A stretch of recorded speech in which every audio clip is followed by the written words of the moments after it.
Cosmos on PBS was Carl Sagan's lectures with fabulous graphics. Bill Nye, the Science Guy. PBS and I are a perfect match. It's just wonderful programming, not just for kids, but for all of us. Carry on. Don't you people have school to work on? You're watching New England Public Media, WGBY Springfield. Hi, I'm Maya Schwader. Together with Dara Kennedy, we're joining the team at NEPM to launch a new daily radio show called And Another Thing. We're looking forward to talking with you about whatever's on your mind. Who's running for mayor in your hometown? How does the local economy look? And how are the biggest stories from around the world today impacting us right here at home? Follow us on social media and join us at nepm.org to be part of the conversation. And Another Thing, coming soon to 88.5 FM and nepm.org. Coming up, stories we're connecting you with tonight. State Representative Bud Williams weighs in on how the state is doing in rolling out vaccines to minority and underserved communities. It takes work to get these from all. And a lot of our citizens just don't have the transportation, don't have the cars. And we're telling people don't take public transportation if you don't have to. A museum dedicated to the life and legacy of Amherst's favorite poet undergoes a renovation. They're going to feel that they can kind of almost stand in her footsteps and look out her windows and feel the same light on their faces that she was feeling. And a teen leadership program in support of healthy relationships. Just by knowing these things when you're young, you can apply them to your future and also help those in need who you may know or who may be in a negative relationship. Details on those stories and more up next on Connecting Point. Support for Connecting Point is provided by our contributing viewers.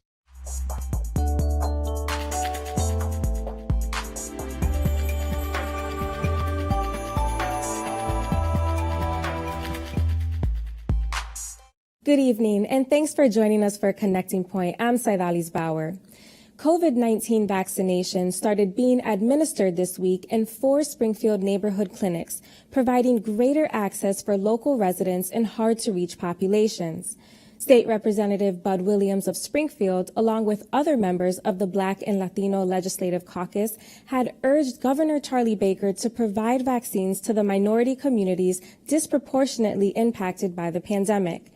Connecting Point's Ray Herschel spoke with Representative Williams to get an update on how the state is doing in rolling out vaccines to underserved city residents. What we found out during the rollout at Eastfield Mall for the vaccine site is that the system just wasn't working for a lot of marginalized, underserved communities. So we met with Commissioner Colton, Health Commissioner Colton of Springfield, Governor Baker at the state level, Secretary Sutters, and we said, hey, look, if you go out to Eastfield Mall and you look at the makeup of the community that's getting vaccinated, it's not many people of color. So this 211 system and the system you started before just isn't working. We have to figure a way to take this program to underserved, under-marginalized communities. That literally means to poor people, basically. So we're able to work with the state to create systems that we have. Now we have sites within the greater Springfield community. We have sites in Mason Square, at St. John's Church, J.C. Williams Community Center, South End Community Center, Arena School, New North Citizens Council. And we think it was very important that if we're going to get herd immunity and we want to get everyone protected, the most vulnerable people within the system have to be protected. Representative Williams, the first of those neighborhood clinics you addressed at St. John's Church was held earlier this week. How did it go? What was the response like? And were things running smoothly at that clinic?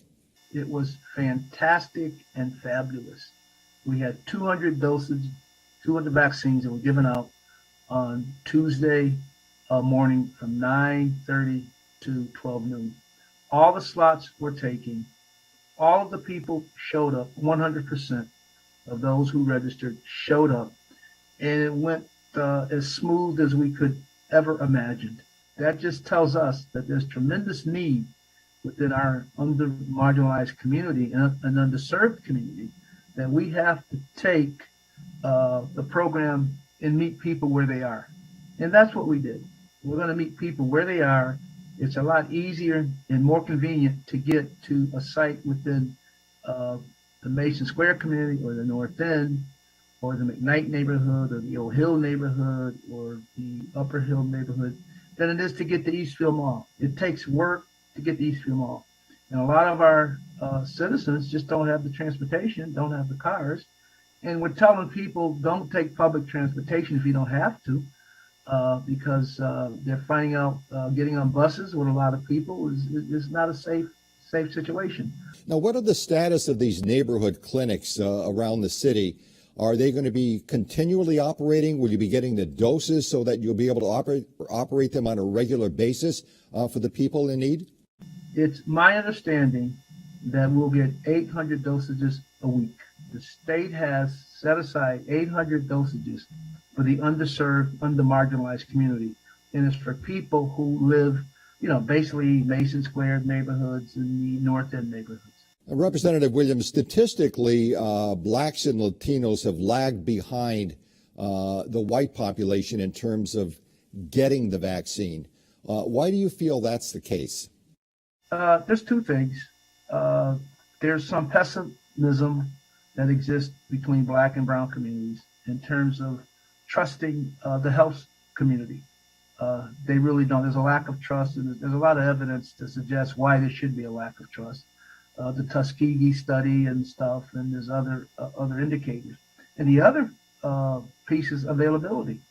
It just hasn't been made available for people in the underserved and under-marginalized community. I think when they rolled this stuff out, you had to go to a computer to sign up.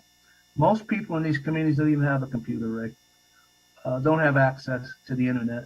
I don't think when they rolled it out that they had people in under-marginalized communities in mind. Because no matter, when there's always a tragedy, whether it's a Katrina hurricane, whether it's an ice storm, whether it's a snowstorm, people within marginalized communities are always dealt with in this way. Now, Representative Williams, what's your message? How do you get people who are marginalized in these areas, as you've indicated, who are still reluctant to get the vaccines? What do you tell them? What's the message to them to be able to get that vaccine and for the future and for their health? I started the Black COVID Coalition along with some other community leaders, Reverend Morgan and Andrew Cade, and we started trying to educate folks within the underserved, under-marginalized community. The statistics will tell you most people will take the vaccine based upon who took it. And it's not going to be a national story. It's not going to be on national news. It's going to be someone local, one of their family members, one of their friends, their clergy, their minister, their state representative, their city councilman. Those are the people who they're going to look at to get guidance. And when they see or find out someone who took the vaccine and they actually can touch and feel them in some kind of way, they will take it. That's how 60% of the folks have said they've taken the vaccine. And overall, Representative Williams, are you generally satisfied with the rollout in Springfield? Are there still areas that need to be addressed as we move forward? The rollout now, I was just up at Eastfield Mall a couple days ago. It's a whole lot better. There are no more lines. They're dealing with about 1,600 vaccines a day at Eastfield Mall. It's going pretty smooth. We have them in our community. We just need to get ready for, in about April or May, when the whole front opens up, where everyone's going to be eligible to get the vaccine. We're going to have to be ready, and we're going to need more boots on the ground. We're going to need more resources. We're going to need more doctors, more nurses. We're going to need more sites, because we have to get ready for this influx that's going to come. It's coming in April or May, whenever it really opens up. And I hope that we'll be ready for that.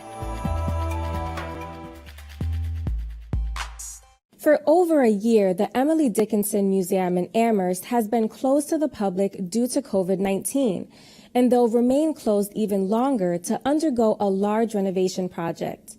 The goal is to not only restore the Dickinson family home, but also make it more historically accurate. In our continuing celebration of Women's History Month, Connecting Point's Ross Lipman visited the museum to see what will change and how the legacy of Emily Dickinson has resonated a little more over the past year during the pandemic.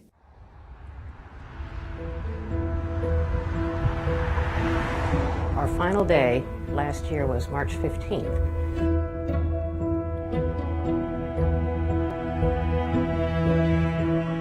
Prior to the pandemic, we'd received a grant from the Massachusetts Cultural Facilities Fund to do some planning for future restoration of the homestead.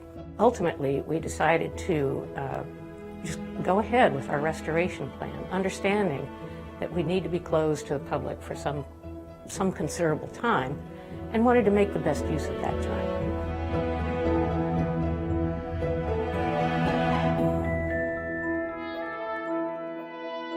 I think when people return, they're going to see something that looks and feels so much more immersive than the visitor experience is right now. They're going to feel that they have walked into the period of Dickinson's life, that they can kind of almost stand in her footsteps and look out her windows and feel the same light on their faces that she was feeling.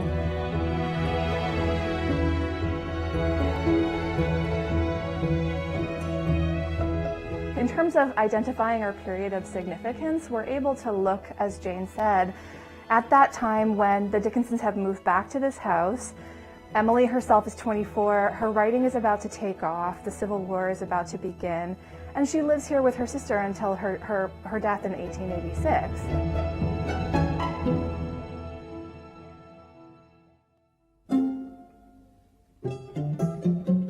The homestead appeared in a kind of in a colonial revival sort of decor, and to me that has kind of contributed to this sense of Emily Dickinson as not just reclusive, which she was, but less of a three-dimensional person. So it sort of has kind of flattened her personality in common lore and common understanding. Emily Dickinson chose to become reclusive. She chose to stop leaving her father's house or grounds, she said. But we know that she found other ways to maintain connection and community. And I think that is actually the key to the similarities in the experience that we've all had this year. I think there are a lot of people, I've personally found this, that in my reclusion this year, I became more connected to friends that I hadn't, that I may have lost touch with. And it's just a reminder that there's something about Dickinson that is universal, that's very human, that touches everybody.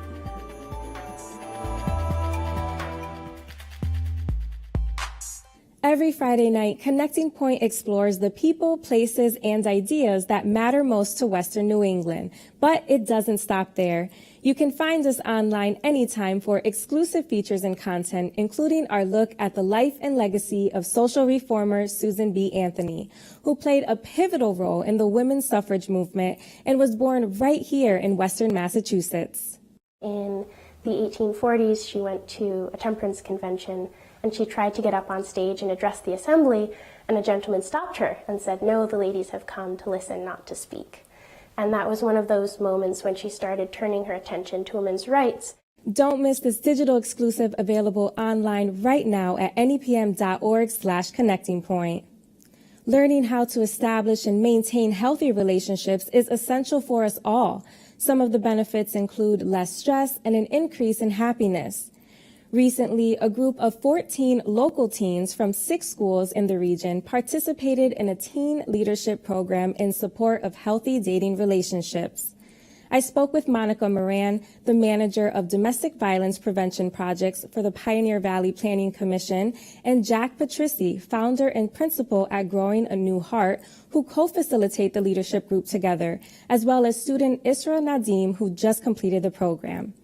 They spoke about the importance of having these types of conversations with teens, shared what they learned, and discussed the impact this program has had on them. There were 10 different schools involved, students from 10 different schools, and it was a collaboration between a couple of organizations, Growing a New Heart that Jack is from. I work with the Pioneer Valley Planning Commission, 2 rural task forces, Southern Hill Towns and Ware River Valley, and also the SPIFFy Coalition, the Strategic Planning Initiative for Youth. And we all got together to do this initiative. Many of us work in schools, and I and Jack go into high schools in Ware and Gateway and do prevention, which we couldn't do because of COVID. And so it allowed us to do something we've wanted to do for years, which is bring teens together from different schools. But the transportation is such an obstacle. But now, since we are all on Zoom anyway, it was like, oh, we can finally do that. So so Jack and I facilitated a group of 14 students from the different schools. Now, learning the values of healthy relationships and how to establish and maintain them is something that is important for all of us to know at any age. So why was it important for Monica and Jack, you both, to establish this group with teens from high schools? The materials that we share are for everyone. And I've been doing this work, anti-violence work, for over 30 years. And I myself was in some great early relationships. And then I was in a relationship, which I was working at what we used to call a battered women's shelter, doing prevention work in schools with young people. And when I met someone who I asked my board, they knew the person was a therapist, a mediator, great communication skills, and that little checklist we give, like, make sure people are like this, all the boxes were checked, and that person ended up being abusive towards me. And I was working in the movement. And so it really made me think, what is it that I needed to know when I was the age of the people that I was working with at the time that were not showing people? And so that's where the framework we came up with that we use, the core of it came from, really testing these ideas out with young people. And then afterwards, part of my work changed, and I started working also with people who harm others in relationship, and they're older, and without fail, along the way, they would say, I needed to know this when I was 11 years old. Why don't they teach us this when we're young? And when I started working with Monica, we both work on a project with the Massachusetts Department of Public Health, a division that works with sexual and domestic violence that helps fund part of our time to do this. We both had this passion for doing public education, but we knew the real change happens when everybody knows it, when you're at that age, when you're, before you get into really deep, long, committed relationships. And so we joined our skills and our experience. Monica's been doing this for decades too. And with the pandemic, like Monica said, it was this opportunity to get all these kids together. Isra, you were one of the participants of this group. What compelled you to be part of this project, and what was your experience like? What were some of the values that you learned? I learned a lot of values. I think the first would be that Monica and Jack made such an opening and welcoming environment where I think we all felt welcomed, and although we didn't know each other, we opened up really fast. So I think all the values that we learned, we were taught and we kind of used in this group, and we practiced them a lot. We learned about the cycle of abuse, and we also learned about open conversation and then aspects of a healthy relationship. And I think these can all be applied to our future. I think that we're all still very young, so we don't know a lot yet. But just by knowing these things when you're young, you can apply them to your future and also help those in need who you may know or who may be in a negative relationship. Now, according to the National Domestic Hotline website, a disturbing statistic is that on average, 1 in 10 high school students has experienced physical violence from a partner. What can we do to take action and begin to change that? In order to take action, the first step is to initiate conversation, maybe not with the person who's obviously abusing, but the person who's being abused, to just talk to them and understand how they might feel, not to necessarily offer your advice right away, but just understand their position, what might they be facing in their relationship, and what might they fear, because in a relationship like that, there's a lot of fear and a lot of negativity where they might not open up right away. So you want to establish a solid base where they feel welcomed and they feel like they can talk to you without you judging them. I would echo that and build on it. I think as a culture, we actually need a whole paradigm shift, and we need to start thinking about making sure that teens don't graduate from high school without this information. So that would be the real shift. If it was normal for everybody who was 18 to understand when is conflict safe and when it is abusive, and what are underlying abusive values, and what are values of health and equity, and how do you know? Because all relationships start out great. It's complicated. It's a calculus. It's as complicated as calculus, even though we like to think it isn't. And so if we could make it normal, that, everybody, like this is as important as learning anything, like math and English, it should be on MCAS. And then it would be infused in all our conversations, and parents would know it. They could talk about it to their kids. And right now, it's not really seeped into our culture. Upon completing the program, the group created a video that talked about what they all learned. And what was really inspiring for me when I was watching the video was to hear and see the confidence that all of these young women projected. What was the most inspiring and biggest takeaway for you all as coordinators and facilitators, and also Isra, for you as a participant? So I spent a lot of time with my son, who's a teenager, who did that film. I'm so proud of his work. So I got to really watch people as we were editing it. And I was so blown away by seeing how much they knew and made their own. It just made me, I was joking with Monica, I'm done now. If I could afford it, I can retire. Let's let them do it. It just felt great. Like, oh, there is hope. The kids are all right. I think seeing the depth of their understanding after having 24 hours was so gratifying, because I go into the classroom and maybe I have an hour. Sometimes I'm lucky enough to get 2 or 3. I'm really throwing out the red flags. I'm like, maybe one of you will catch this, life-saving raft, but we don't have enough time. But to really have the time and to have the teens sit there and explain these complex concepts, it was just such a treat. Yeah, I agree. I think that was interesting to see that we all learned so much, and we didn't even realize it until we watched the video, where a lot of us said we sounded like professionals, because in the way that we explained such intricate ideas and concepts, we did it at a level where we didn't realize we knew all that until we spoke about it. Now, since the first group has just completed, what's next? How do you continue moving these conversations forward? We are on week 2 of our second group. We were just planning one group, but we had a lot of interest, so we're like, okay, let's do a second one. So we're revising it, we're fine-tuning it, and I think we're going to figure out how to keep doing this, and even maybe develop a curriculum and train other people too, because this is really important. And one part about doing it this time, we have 2 teen leaders co-facilitating with us, which makes it even more rich. And I hope, like, as we develop it, it becomes something that becomes part of the model. It's been over 20 years since the city of Springfield opened the floodgates and drew down the water of Lake Massasoit, which is also known as Watershops Pond. The typical reason for the drawdown in the past has been to clean up debris and improve the quality of the water. Beginning this past fall and for the next year, the city has once again drained this body of water adjacent to Springfield College to not only clean it, but to also make much needed repairs to the dam located at the west end of the lake. And producer Dave Frazier brings us the story. As you drive along Alden Street near Springfield College or pass over the General Edwards Bridge on Roosevelt Ave, you may notice something different about the Watershops Pond. All the water is gone. This planned drawdown of the pond is to make repairs to the dam at the west end. The city received a significant grant, roughly $3 million, from the U.S. Department of Housing and Urban Development's National Resilience Competition. This project is expected to last about 18 months.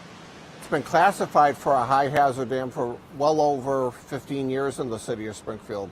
And thankfully, Mayor Sarno and Congressman Neal were successful in getting federal monies to do the work that's necessary to repair this dam. And the result is the drawdown now, and then over the winter and through next spring, we'll be going out to bid for the actual construction of the repairs to this dam. Independent from the repairs to the dam, the city also plans to take advantage of the drawdown to organize the removal of underwater debris, much of which wound up in the pond as a result of the 2001 tornado. Small items such as cans, bottles, spare tires, and shopping carts are still visible on the muddy bottom. There were also several automobiles which the city has already removed. I would have to say I was pleasantly surprised it's not as bad as the drawdown in 1996. We had a lot more debris, but there unfortunately is debris, and we're going to be over the next year cleaning that up. The entire body of water encompasses about 200 acres with 7 miles of shoreline, making it the city's second largest body of water after the Connecticut River. The dam is located behind 1 Allen Street and impounds water from the Mill River to form Watershops Pond, also known as Lake Massasoit. The original purpose of the dam was to supply hydropower to the Springfield Armory, which operated this complex until 1968.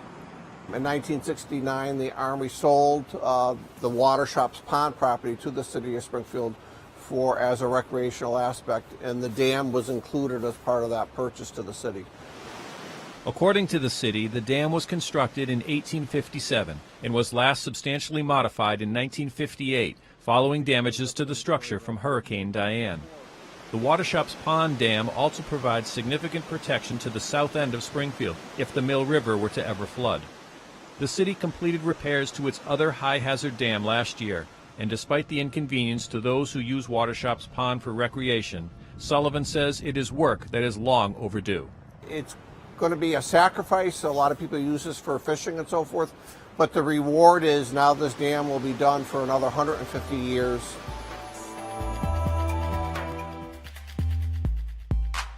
That does it for Connecting Point for March 26, 2021. Remember, you can always find the stories that you saw tonight, as well as exclusive features, digital-only content, and more online anytime at nepm.org/connectingpoint. And please join us again next Friday night at 6 right here on New England Public Media for more stories of the people, places, and ideas that matter most to Western New England. I'm 𝗖𝗎𝘆. Be safe and have a good night. Support for Connecting Point is provided by our contributing viewers.